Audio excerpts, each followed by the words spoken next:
Starrcade 1984, the $1 Million Challenge. My review coming right at you here with Daniel Rock 08. Everyone knows about the main event, Ric Flair versus Dusty Rhodes in the NWA World Heavyweight Championship match. But how's the rest of the card? Well, it's a largely forgettable show, and most of these matches are just really, really boring and nothing to say about them. There's 11 matches on this card, so I'm just going to run down them as quickly as I can because there's nothing really to talk about. And when I read off these names, if you don't know who these guys are, well, might as well look them up because I don't know who these guys are either.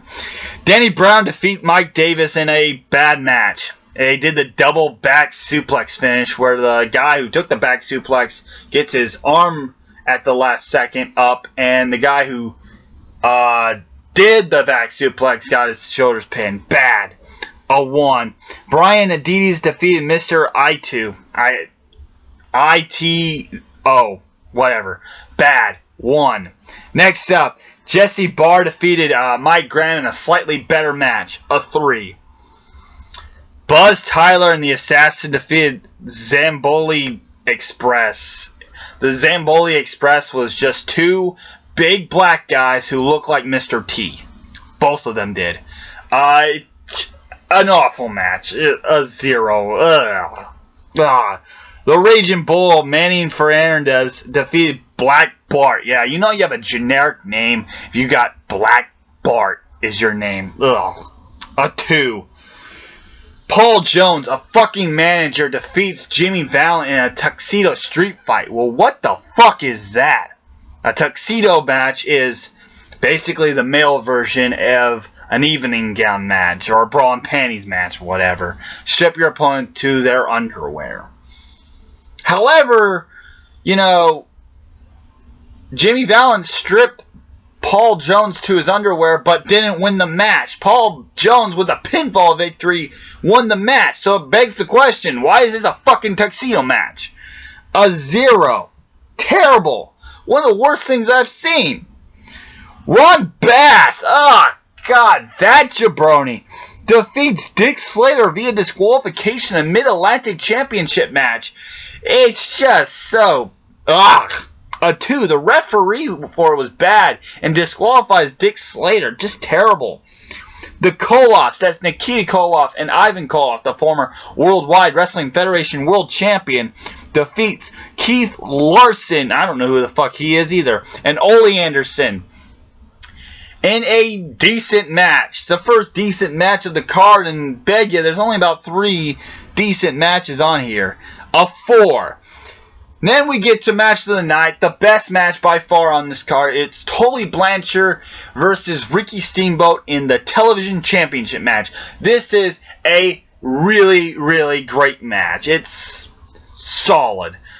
Tully Blanchard is such an underrated wrestler. Probably one of the most underrated guys out there. He could work heat. He could get heat. He could get the fucking babyface, get people behind the babyface. He knew how to work a match phenomenally. You know, you can forget all your 450 splashes. If you can't work a great match, you know, get the fuck out. Tully Blanchard knew how to work a match to perfection, and this is a really great example of that. Tully Blanchard and Ricky Steamboat just works a really great match here. An 8 out of 10. The best match by far on here. An 8 out of 10. Wahoo McDaniels defeated superstar Billy Graham in a poor match. Short, poor. 3 out of 10. Then the main event, we have Ric Flair defeating Dusty Rhodes in the World Heavyweight NWA Championship match. Smoking Joe Frazier is your referee, and it's just it's not bad per se, but it's very disappointing. You know, Smoking Joe Frazier calls for the bell and stopped the match dead in its track, even though he said he would let the match go on and let a winner be decided. Instead, he stops the match because of blood loss, which I fucking hate that so much. In the early days, you know, they would bleed quite a lot, but they would have the referee stop because of blood stoppage. And this would be the first of many of Dusty Rhodes' finishes like this. Dusty Rhodes would get, he would get referees. The match would stop because of ref stoppage. We'd have the infamous Dusty finish at 1985 Starrcade. I'll talk about that next time. And just a lot of other stuff. Of all the matches between Ric Flair and Dusty Rhodes, of all the big main event, big matches they've had, this is definitely the most disappointing. Definitely one I recommend you not to watch. It's okay. It's alright, but the finish heavily drags it down. If it wasn't for a bad finish, it probably could have got a 7, maybe an 8, but I gotta give it a 6, and I'm being lenient there because it is Ric Flair and Dusty Rhodes. A 6 out of 10. Overall, Starrcade 84, the $1 Million Challenge, is an incredibly disappointing show. And it's basically just thrown under the bus for Starrcade 1985. Another thing about this is it's just... You ever notice that the second edition of all the big major shows out there always suck? Like, really bad? WrestleMania 2, fucking awful. SummerSlam 1989 was not anything special. The main event was awful. Royal Rumble 89, completely forgettable. Survivor Series 88 was okay, but not as great as 87's was.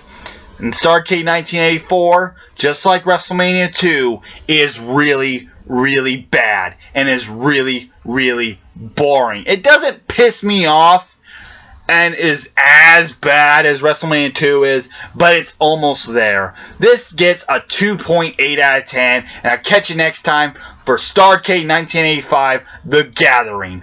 See ya. Goodbye.